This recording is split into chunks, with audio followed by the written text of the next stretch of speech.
To use the HENS charts, you will go to Case Manager Resources, Evaluation, and Planning. You'll find a document that has all of our districts listed, included the 30-day calendar and a HENS chart. In this video, we'll talk through the HENS chart. The document will open on a separate tab, so I have North Branches open here. On the HENS chart, you can see that you can use it in a couple of different ways.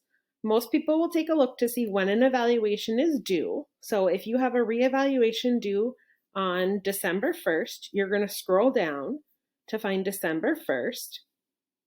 And then here's where you can look at the columns. We say then that you would want to start prepping, so connecting with team members and seeing all of the people that need to be part of the evaluation plan by September 19th. You'd want to send home the evaluation plan to parents by the 29th of September, so that allows for them to have 14 calendar days to sign, otherwise known as passive consent. Your eval plan will need to be signed by October 13th in order to give 30 days for testing. And then in looking at after you're done with testing, you'll want to send a notice of team meeting at least 10 days before the results meeting. So you'll want to send that notice by November 21st. And ideally, you would finish testing 1 week before the due date so that you'd have time to kind of compile all of the results in that last week.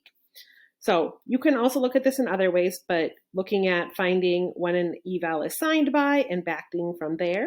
But most people use the HENS charts to use for their when an evaluation is due by, and then gives you some more timelines compared to the 30-day calendar that just gives you this column here. Column D is what's on the 30-day calendar, and the HENS charts just give you a little bit more guidance to talk about when you should start preparing for evaluations.